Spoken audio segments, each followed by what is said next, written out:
नमस्ते संस्कृताय, मैं हूं ममता और आप देख रहे हैं मेरा यूट्यूब चैनल। बहुत बहुत स्वागत है आप सभी का। आज हम पढ़ेंगे संस्कृत व्याकरण। जी हाँ, संस्कृत व्याकरण UP board, UP TT, UGC net सभी प्रकार के प्रतियोगी परीक्षाओं में ये व्याकरण संस्कृत का हमेशा काम आता है। और UP board, Bihar board, CBSE board Sanskrit जो भी बच्चे तैयारी कर रहे हैं उनके लिए वीडियो बहुत ही महत्वपूर्ण होने वाली है। तो आइए शुरू करते हैं। इसके लिए हमें सभी कारकों के चिन्हों के स्मरण रहना चाहिए और साथ ही उनमें लगने वाले विभिन्न विभक्तियां भी नीचे दी गई तालिका पर ध्यान दें। देखिए यहाँ पर क्या करें, कारक है, ये चिन्ह है और ये विभक्ति है। तो कर्ता कारक क्या है, ने, इसका चिन्ह क्या है, ने, कर्ता कारक का चिन्ह ने। और ये कौन सी विभक्ति है, में आता है प्रथमा विभक्ति में। इसके बाद दूसरा है कर्म कारक, ये को, इसका चिन्ह है को, ये द्वितीय विभक्ति में आता है। इसके बाद तृतीया और तीसरा है कारक करण कारक। कौन सा कारक है, करण कारक। ये कौन सी विभक्ति में आता है, इसका चिन्ह है से या द्वारा और ये तृतीय विभक्ति में आता है। इसके बाद चौथा है संप्रदान कारक, ये को के लिए चतुर्थी विभक्ति में आता है। इसके बाद है अपादान कारक, से, ये पंचमी विभक्ति में आता है। इसके बाद है छठा संबंध कारक, का की के षष्ठी विभक्ति में आता है। इसके बाद सातवां है अधिकरण कारक, में, फर सप्तमी विभक्ति में आता है। इसके बाद है आठवां संबोधन कारक, ये क्या है, ये इसका चिन्ह है हो अरे, ये हो अरे में आता है और ये प्रथमा विभक्ति में आता है। संबोधन कारक कौन सा है, प्रथमा विभक्ति में आता है। अब निम्नलिखित उदाहरण को देखते हैं। जैसे छात्र किताब पढ़ता है, छात्र क्या कर रहा है, किताब को पढ़ रहा है। छात्र किताब पढ़ता है, कर्ता एकवचन, कर्म एकवचन, क्रिया क्या है, पढ़ रहा है तो क्रिया कर रहा है, क्रिया लट लकार है, एकवचन, प्रथम पुरुष एकवचन। छात्र है, पुस्तकम पठति, छात्र है, कर्ता कौन है, छात्र है, छात्र है। पुस्तकम में कौन सा विभक्ति लगी है, कर्म। कर्म में कौन सी विभक्ति होती है, द्वितीय विभक्ति। पुस्तकम में द्वितीय विभक्ति लगी है और पठत में लट लकार है, ये धातु है, इसमें लट लकार प्रथम पुरुष एकवचन है। आगे चलते हैं। छात्रा, दूसरा क्या है, छात्रा कलम से लिखती है। छात्रा क्या कर रही है, कलम से लिख रही है। तो कर्ता एकवचन, छात्रा में कर्ता एकवचन, प्रथमा विभक्ति लगी है। कलम से में करण एकवचन, तृतीया विभक्ति लगी है करण में। कलम से यहाँ पे है तो तृतीया विभक्ति इसमें लगी है। लिखती है, क्रिया क्या कर रही है, लिख रही है, इसमें लट लकार है, लिख धनती लिखति, प्रथम पुरुष एकवचन। इसके बाद है छात्रा कलमेन लिखति, छात्रा कलम से लिखती है। इसके बाद तीसरा है शिक्षक ज्ञान के लिए पढ़ाते हैं। शिक्षक में कर्ता बहुवचन है, कर्ता इसमें बहुवचन है, ज्ञान के लिए पढ़ाते हैं।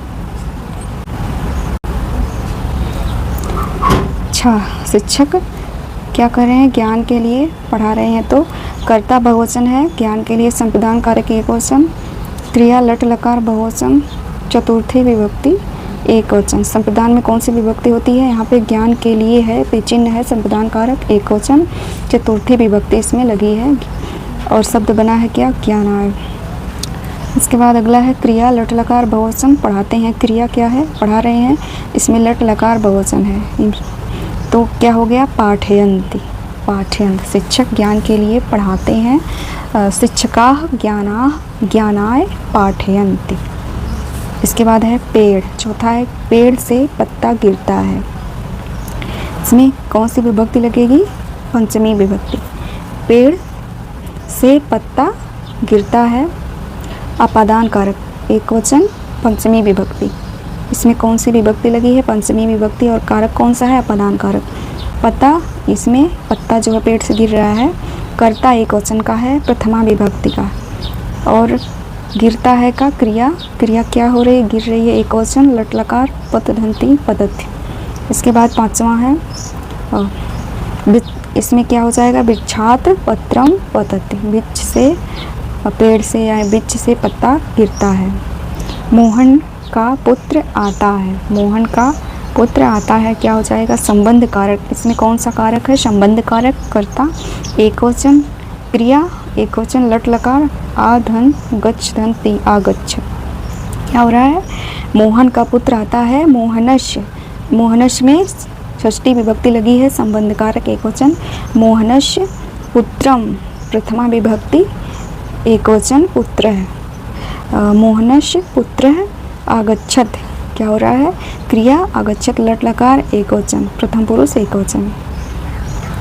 इसके बाद क्या है, बंदर पेड़ पर रहता है। अगला कौन सा है, बंदर पेड़ पर रहता है, तो बंदर कहाँ रहता है, पेड़ पर रहता है। तो कर्ता बंदर में कौन सा है, कर्ता एकवचन प्रथमा विभक्ति, पेड़ पर अधिकरण कारक सप्तमी विभक्ति इसमें लगी है वृक्षे। क्रिया है रहता है, क्रिया एकवचन। लट लकार वस धंती वसति प्रथम पुरुष एकवचन। वानरः वृक्षे वसति, वानरः वृक्षे वसति, वानरः कर्ता एकवचन प्रथम पुरुष, प्रथमा विभक्ति इसमें लगी है और वृक्षे में सप्तमी विभक्ति लगी है। अधिकरण कारक में कौन सी विभक्ति होती है, सप्तमी विभक्ति। और इसके बाद क्रिया कौन सी है, लट लकार प्रथम पुरुष एकवचन वसति। इसके बाद अगला है, हे राम तुम किताब पढ़ते हुए। हे राम क्या है, संबोधन है, इसमें क्या कौन सी विभक्ति लगेगी, प्रथमा।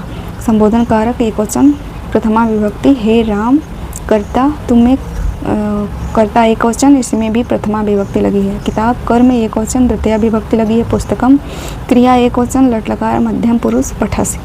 तुम के लिए क्या हो जाएगा, पठस। जहाँ तुम आएगा वहाँ पे मध्यम पुरुष मध्यम पुरुष लट लकार का मध्यम पुरुष एकवचन इसमें है, पढ़ते हो पठसी। इसके बाद अगला है, यहीं तक है, आगे हम देखते हैं। यदि वाक्यों में अव्यय का प्रयोग हो तो उन्हें ज्यों का त्यों रखना चाहिए, क्योंकि अव्ययों का रूप नहीं बदलता। नीचे दी गई अव्ययों को याद कर ले। यहाँ पे कुछ अव्यय दे रहे हैं जिससे कि हम अनुवाद करने में हम आगे सीखेंगे कैसे होता है। अव्यय कौन सा है, अत्र, यहाँ। कुत्र कहाँ, च मीन्स और, तर ही मन तो अव्यय, तत्र मीन्स वहाँ, सर्वत्र मीन्स सभी जगह, यत यानी कि। अगला अव्यय कौन सा है,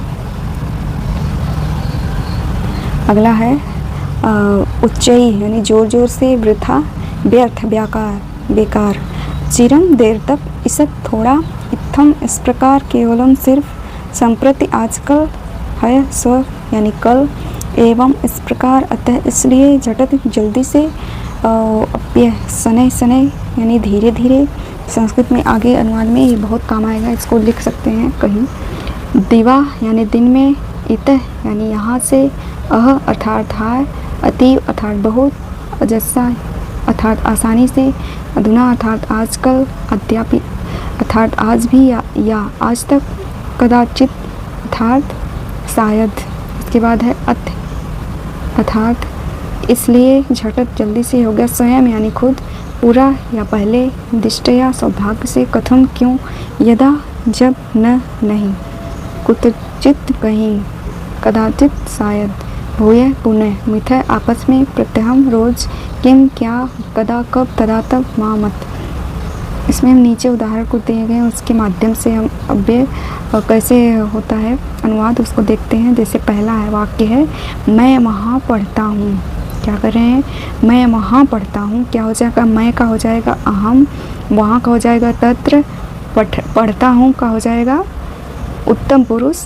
क्रिया क्या हो रही है, पढ़ता हूँ, मैं पढ़ता हूँ। मैं जहाँ आएगा वहाँ पे उत्तम पुरुष एकवचन पठामी, एकवचन यहाँ पे है, मैं वहाँ पढ़ता हूँ तो पठामी हो जाएगा, अहम तत्र पठामी। इसके बाद है वह क्यों नहीं खेलता है। क्या कर रहे हैं, वह क्यों नहीं खेलता है, तो वह का हो जाएगा सा, क्यों का हो जाएगा कथम, नहीं न खेलत या क्रीडत, तो क्या हो जाएगा स कथम न क्रीडत। इसके बाद अगला है, हम लोग भारतवर्ष में रहते हैं। हम लोग यहाँ बहुवचन है, वयम, हम लोग का क्या हो जाएगा वयम भारतवर्ष में, भारतवर्ष में रहते हैं। निवसामः, क्या हो जाएगा निवसामः, वयम भारतवर्षे निवसामः। तुम बेकार बोलते हो, तुम क्या हो जाएगा तुम बेकार यानी वृथा, तुम वृथा बोलते हो। यहाँ तुम तो हो जाएगा मध्यम पुरुष एकवचन वदस, क्या हो जाएगा वदस, तुम वृथा वदस। इस तरह से आप सीख सकते हैं, बहुत ही आसान हो जाएगा अनुवाद करना इन चीज़ों को याद करके। आगे चलते हैं, लंग लकार। अब देखते हैं लंग लकार सामान्य भूतकाल होता है, इसमें अधातु प्रत्यय। इसको कैसे अनुवाद करते हैं, जैसे प्रथम पुरुष एकवचन द्विवचन बहुवचन, तो क्या हो जाएगा प्रथम पुरुष एकवचन में सा स त रामः बालकः रामः बालक बालिका फलम। ये कितने हैं? रामः 1 2 3, 3 शब्द है। इसमें कैसे बनता है? राम, इसमें तो ते ताम ते ता अन क्या हो जाएगा? मध्यम पुरुष में तुम, युवाम यूयम, उत्तम पुरुष अहम आवाम वयम। तो इस तरह से बनेगा रामः रामो रामाः रामम, ये बालिका बालिके बालिकाः, फलम फले फलानि। तो यहाँ पे क्या है? उदाहरण वाक्य क्या है? वह घर गया। वह कहाँ गया? घर गया। स गृहम, घर का गृहम। अगच्छत, गया यानी भूतकाल, तो अगच्छत। इसमें प्रथम पुरुष एक वचन लगा है अगच्छ। यहाँ पे त जुड़ गया तो हो गया अगच्छत। जहाँ भी भूतकाल रहेगा लंग लकार में, लंग लकार जहाँ रहेगा वहाँ भूतकाल रहेगा, वहाँ पे अ जुड़ेगा। गच्छत में अ जुड़ जाएगा तो हो जाएगा अगच्छत। मैंने विद्यालय में पढ़ा। मैंने कहाँ पढ़ा? विद्यालय में पढ़ा। तो मैंने अहम विद्यालय में पढ़ा। अपठम क्या हो जाएगा? अपठम। यहाँ लंग लकार का उत्तम पुरुष एक वचन अपठम। इसके बाद आगे चलते हैं। संस्कृत में अनुवाद यहाँ पे कैसे करना है? राम विद्यालय गया। तो क्या हो जाएगा? राम विद्यालय गया, भूतकाल का है वाक्य। राम विद्यालय अगच्छत, इस तरह से बनेगा। दूसरे का क्या हो जाएगा? सीता खा चुकी। सीता खा चुकी, तो क्या हो जाएगा? खा चुकी का क्या हो जाएगा? भूतकाल। लंग लकार भूतकाल में कैसे बनेगा? कमेंट बॉक्स में आप लोग बताइएगा कि आप लोग कितना आ रहा है इसमें से, ठीक है। इसके बाद आगे चलते हैं। लिट लकार भविष्यत्काली क्या हो जाएगा? लिट लकार धातु प्रत्यय कैसे बनता है? एक वचन, द्विवचन, बहुवचन, प्रथम पुरुष, मध्यम पुरुष, उत्तम पुरुष, गजा, अजय, गजा। इसमें लिट लकार में कैसे बनता है? तुम, युवाम, युवम, अहम, आवाम, वयम। इसमें श्याम, श्यावह, श्यामः, श्यस, श्यथ, श्यथ, श्यति, श्यतः, श्यन्ति, इस तरह से बनेगा। वह विद्यालय नहीं जाएगी। वह कहाँ नहीं जाएगी? विद्यालय नहीं जाएगी। क्यों नहीं जाएगी? सा यहाँ पे स्त्रीलिंग सा, स पुल्लिंग के लिए, स्त्रीलिंग के लिए सा विद्यालयम न गमिष्यति। क्या हो गया? यहाँ स्यति लग गया। गच्छत में क्या हो गया? गमिष्यति लग गया, तो हो गया भविष्यकाल लिट लकार। इस तरह से हो गया सा विद्यालयम न गमिष्यति। इसके बाद अगला है तुम मैदान में नहीं खेलोगे। तुम क्रीड़ा क्षेत्रे, तुम क्रीड़ा क्षेत्रे न खेलयष्यति। तो क्या हो जाएगा? तुम मैदान में नहीं खेलोगे। तुम क्रीड़ा क्षेत्रे न खेलयष्यति। आगे चलते हैं। विद्यालय के चारों ओर, इसका क्या हो जाएगा? विद्यालयम परितः, घर के निकट, गृहम निकषा, मेरी ओर, माम प्रति। अत्यंत संयोग होने पर कालवाची और माघवाची शब्दों में द्वितीया विभक्ति होती है। उदाहरण, एक कोस तक नदी टेढ़ी है। एक कोस तक क्या है? नदी टेढ़ी है। क्रोशम कुटिला नदी अस्ति। एक कोस तक नदी टेढ़ी है तो क्या हो जाएगा? क्रोशम कुटिला नदी अस्ति। महीने भर संस्कृत पढ़ा। कौन पढ़ा? महीने भर संस्कृत पढ़ा। मासम संस्कृतम अपठत, इसमें लंग लकार है और भूतकाल का अपठत हो गया। मासम संस्कृतम अपठत। विकर्म क्रिया रहने पर संबंध के स्थान पर कौन सी विभक्ति होती है? द्वितीया विभक्ति होती है। जैसे निम्नलिखित क्रियाएं द्विकर्मक, जैसे एक द्वितीया विभक्ति का बहुत ही प्रसिद्ध है सूत्र। दुह, याच, पच, दंड, रुग्ध, पक्ष, ची, रूह, सास, जी, मत, शाम, कर्मयोग, स्याद, अकथतिम, ता, स्यात, नी, ही, कृष, वहाँ। उदाहरण, गोपम गा दोग्धिपय। गोपम गा दोग्धिपय, वह गाय से दूध दूता है। वामनः बलि औषधाम याचते।